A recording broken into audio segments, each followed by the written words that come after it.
Bismillahirrahmanirrahim. Assalamualaikum warahmatullahi wabarakatuh. Alhamdulillah rabbil alamin. Segala puji dan puja kita panjatkan kehadirat Allah Subhanahu wa taala yang telah memberikan kita semua nikmat iman, nikmat Islam, nikmat kesehatan, dan banyak lagi nikmat-nikmat yang harus kita syukuri.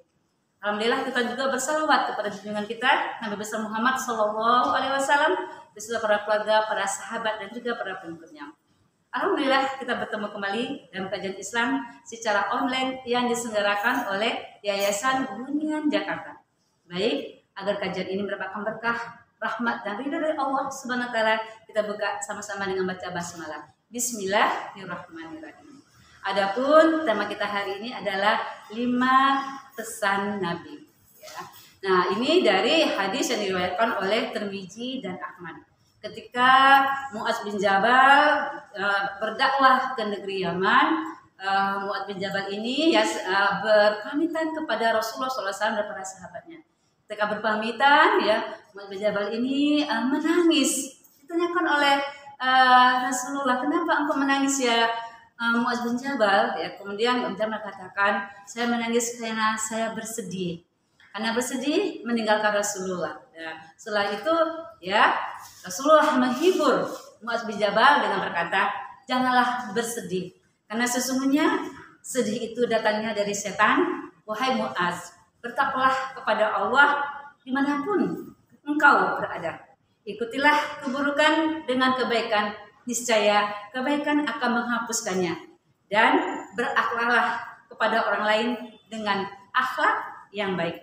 Wahai Mu'adz, ingatlah selalu kepada Allah Azza wa Jalla, baik ketika berada di daerah bebatuan, daerah pepohonan, maupun di daerah perkotaan. Nah, itulah nasihat Rasulullah kepada Mu'adz bin Jabal yang kita bahas satu-satu itu adalah 5 nasihat atau 5 pesan Nabi, yang pesan itu juga buat kita juga Apa pesan Nabi tersebut yang diriwayatkan oleh Tirmizi dan Ahmad? Yang pertama adalah jangan bersedih atau tidak bersedih. Karena apa? Kalau kita banyak bersedih itu nanti akan ditunggangi oleh setan Kalau banyak bersedih terhadap sesuatu hal yang hilang, kalau bersedih hati terhadap apa-apa yang kadang kita belum dapatkan atau kita tinggalkan, khawatirnya nanti kesedihan itu menghilangkan rasa syukur kita kepada Allah. Sedih itu jangan sampai berlebihan.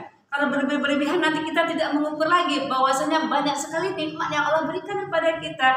Sedih mungkin merasa kehilangan atau kekurangan ekonomi, sedih mungkin ada masalah pekerjaan kita, sedih mungkin masalah keluarga kita. Jadi jangan semuanya berlebihan Jadi kalau kita ada kesedihan, bicaralah kepada Allah, minta tolonglah kepada Allah datanglah kepada Allah hampiri Allah. Kalau kita datang kepada Allah, menghampiri Allah, insya Allah akan ada ketenangan yang akan kita peroleh Kenapa? Jangan sampai sedih itu kita tahan sendiri Setelah itu nanti setan akan menunggangi Sehingga dengan demikian kadang-kadang kita hilang rasa syukur kepada Allah. Itu yang pesan Nabi, nasihat pertama, yaitu jangan terlalu banyak bersedih. Yang kedua, kita disuruh oleh Rasulullah, oleh Nabi kita, Nabi Muhammad SAW, kita disuruh bertakwa di mana saja berada. Ini juga sesuai dengan surah Al-Hujurat ayat 13, bahwasanya memang yang paling mulia di sisi Allah itu adalah yang paling takwa. Inna akramakum indallahi atqakum. Jadi yang paling mulia di sisi Allah di antara kamu itu adalah siapa?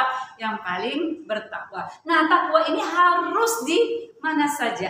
Bertakwa bukan hanya ketika kita bersama dengan orang-orang soleh saja, tapi ketika di pasar, di tempat pekerjaan, tidak hanya di masjid ketika ada taklim saja, tapi ketika kita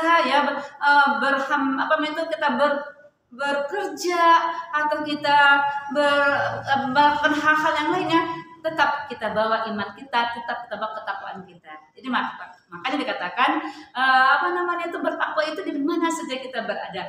Jadi, inilah kalau kita takwanya di mana saja kita berada, kita akan terjaga. Kita terus mengkoreksi diri kita bahwasanya tidak ada satupun yang luput dari pengawasan Allah Nah, karena takwa itu kita berhati-hati supaya tidak berbuat maksiat, berhati-hati kita dengan rambu-rambu Allah, sehingga kalau rambu-rambu Allah itu kita terus melakukan hal-hal yang baik dan kita tinggalkan hal-hal yang buruk, karena rambu-rambu itu menjadi pencegah kita. Rambu-rambu itu ini adalah yang halal kita lakukan, kalau yang haram kita tinggalkan. Ya, jadi yang halal kita lakukan, yang haram kita tinggalkan, sehingga dengan demikian kita menjadi orang yang mana saja, kondisi kita apa saja, kita tetap mempunyai iman kita, punya takwa kita ya. Itu yang kedua pesan Nabi. Yang ketiga pesan Nabi adalah menghapus keburukan dengan kebaikan. Di antara kita semua pasti ada kesalahan, kekilafan. Manusia tidak lepas dari salah dan khilaf. Tetapi ya dengan kita taubat nasuha, dengan kita menyadari kesalahan kita, keburukan kita ya, kesalahan-kesalahan kita, ayo ya, kesalahan-kesalahan kita sudah kita taubatin ya, sudah kita mohon ampun kepada Allah, ikutilah ya yang pernah kita salah dulu, yang pernah kita lalai dulu, kita ikuti dengan kebaikan-kebaikan. Insya Allah nanti ya kebaikan-kebaikan itu bisa akan menghapus keburukan. Asal kita betul-betul bersemangat melakukan kebaikan, insya Allah kejahatan-kejahatan yang dulu pernah kita lakukan dengan kita taubat nasuha, dengan tidak mengulanginya lagi, bahkan kita bertekad untuk betul-betul ya tidak mengulangi lagi, dan kita ikuti dengan kebaikan-kebaikan, dengan amal-amal soleh, dengan ketaatan-ketaatan, insya Allah ya. Maka kita akan menjadi orang yang bersemangat untuk fastabiqul khairat, bersemangat untuk melakukan kebaikan-kebaikan dan ketaatan. Yang keempat pesan Nabi adalah berakhlaklah mulia. Karena akhlak ini masya Allah ya, akhlak dari mulut kita ya, lisan kita bicaralah yang baik-baik, keluarlah yang baik-baik, dari perbuatan kita dengan amal soleh kita ya. Jadi akhlak ini sangat penting sekali. Karena apa? Karena Rasulullah itu sangat menunjukkan akhlak yang luar biasa, budi pekerti yang luar biasa. Itu punya contohnya adalah Rasulullah Shallallahu Alaihi Wasallam. Akhlak Rasulullah itu seperti Al-Quran berjalan, masya Allah ya. Jadi dia masalah akhlak ini kan semua bergeser sekarang kan, karena tidak ada lagi akhlak antara anak dengan orang tua ya, antara suami dengan istri atau pasangan. Nah ini harus kita benahi, memiliki akhlak yang mulia. Dengan akhlak yang mulia ini akan terjadi keteraturan, ya, kenyamanan, keharmonisan apabila akhlak mulia ini diterapkan dalam kehidupan sehari-hari. Dan yang terakhir, pesan Nabi tadi adalah selalu berzikir ya. Nah, selalu berzikir ya. Allah juga mengatakan dalam surah Al-Ahzab ayat 41, hai orang yang beriman, berzikirlah kamu kepada Allah, zikir yang sebanyak-banyaknya. Jadi dalam ya aktivitas kita sehari-hari jangan lepas dari zikir. Maka kata Allah tuh harus banyak berzikir. Zikir itu banyak dengan Allah, bisa dengan lisan kita, bisa dengan hati kita, bisa dengan amal kita ya, nama kita berzikir tadi ya. Dengan lisan kita sebutkanlah ya nama-nama baik Allah ya.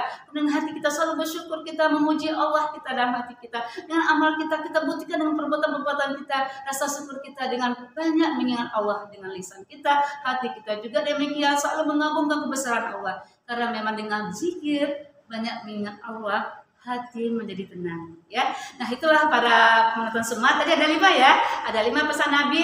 Kalau jangan terlalu banyak bersedih, khawatir terlalu banyak bersedih ya, kita nanti akan ditunggangi oleh setan. Yang kedua, bertakwalah kita di mana saja kita berada.